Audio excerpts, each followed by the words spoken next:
So we've all talked about it at some point. Do you add super glue or glue to your fishing knots, and does it make your knot any stronger? It kind of made sense just to get some knots on here and get testing, but then I thought, let's dig in a little deeper first. Why not just put the glue on the monofilament line itself and see if it has any detrimental effects? I'm Warren and you're watching Toy Fishing. You're very welcome here.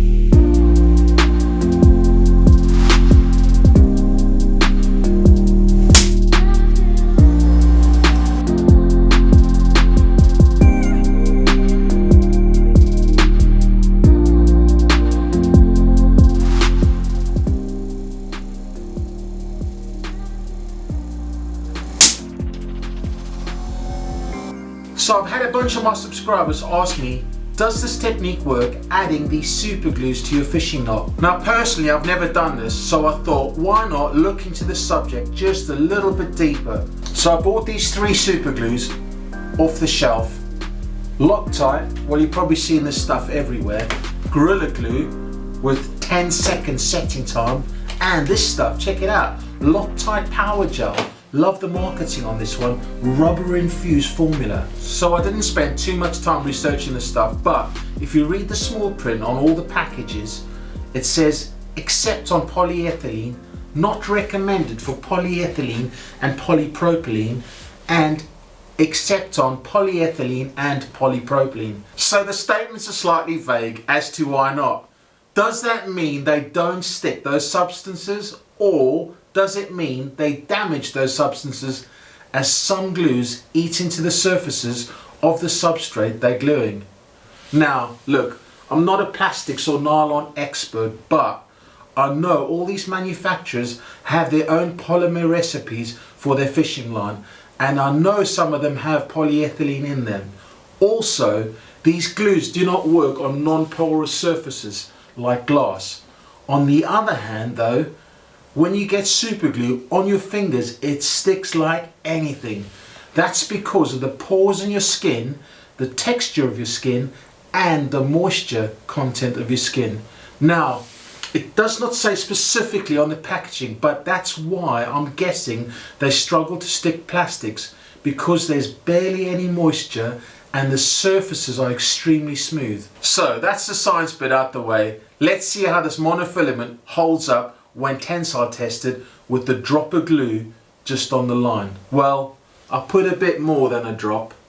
Don't laugh too much when you see how big plops I put, but anyway. All I'm gonna do is take 80-pound monofilament line class, test the actual line strength first, and get an average of 10 tests. Then I'll tensile test each of the 3 super glues on this line and get an average on the 10 tests. I'll just add a drop on each in the center and snap the samples. Okay, so we've got 40 test samples to look at and compare the data. Let's check out this stuff. Loctite Super Glue. Now triple resistance temperature water shock. I do love a bit of marketing. Let's take a look, man. Loctite Super Glue, 80-pound monofilament, no glue, with an actual measured line strength of 106.05 pounds. And with glue, the same line, actual measured line strength of 107.42 pounds, average over 10 line snaps, and the mean line strength of 101.29%. Also, take a look at these samples of the monoline. You'll see a lot of the breaks actually in different areas to the glue completely. Okay, let's check out the Gorilla stuff. 10-second micro precise for the toughest jobs on planet Earth. Let's check it out. 80-pound monofilament, no glue, actual measured line strength 106.05 pounds, and with glue over 10 line snaps, average of 107.42 pounds. That's a mean line strength of 102.83%. A few more samples of the break here where the glue was well away from the failure point. And next we got Loctite super glue with infused rubber formula, power flex and gel control. Let's check this stuff out. 80 pound monofilament line, no glue, 106.05 pounds actual measured line strength, and 80 pound monofilament with glue, the actual measured line strength of 107.42 pounds average over 10 line snaps, and a mean line strength of 102.99%. And that's it. Also, just a quick note, from test 4 to test 10, you'll notice the line's almost dead straight. So, like I said, the line is incredibly consistent, amazing really. And again, a few more samples shown here of the failure points well away from any glued area. Well, as far as the chemical reaction and explaining what's going on at a molecular level, I'll leave that for the scientists to explain. But on a mechanical side of things, it's nice to see the actual strength of this monofilament and see how the glue actually affects the actual strength of the monofilament. Oh, and one more side note, this brand of monofilament, how consistent is that? It's a 1,500 yard spool, and the initial test samples are proving to be so consistent against the samples taken a few weeks back, and we're talking about 1 to 3% difference in load over probably 300 yards of line. Now that is quality right there, and really impressive engineering abilities to produce that level of consistency in a line. Amazing. Unfortunately, I'm not going to promote this line because it's I'm not really getting any benefit from it, but it's amazing. If you get the right line, incredible stuff, incredible. Right, so as for these three glues, this stuff has a few warnings on the packaging. You want to read some of the side effects on the packaging before you even start using this stuff, and especially letting it near your child.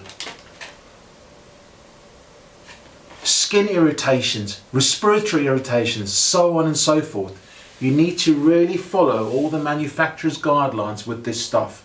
Oh, and I forgot to mention, the samples were left for about 30 minutes prior to testing. They all seemed to say set in seconds, but were unclear as to what the full curing time was, which is probably down to the thickness of the glue and what the substrate you're gluing. And if I were ever to use these glues, I sure am not going to be waiting for it to set, especially if the bite's hot. So this will take some planning and prep work prior to your trip. Remembering those percentages we saw before, based on this study, it's evident that these three types of super glue do not have any detrimental effects on the monofilament line. But I guess there's a couple of follow-ups to this video. What does this stuff do to fluorocarbon and braid? And what does it do to knot strength? So that's it. I reckon it's safe to say we need to get some of this glue on our knots and see if we can get some knots with some improved results. Who knows, it's either going to go a little south with some extra graunching and abrasion as the line cuts into the dry glue, or it's going to go nice like a lovely Cabernet Sauvignon. Who knows? Until next time, join us for some interesting test scenarios. Thanks for your time today, and if you're staying on, hit the pause button and grab a brew. If you're off, have a great day, and until next time, stay tight and stay toit.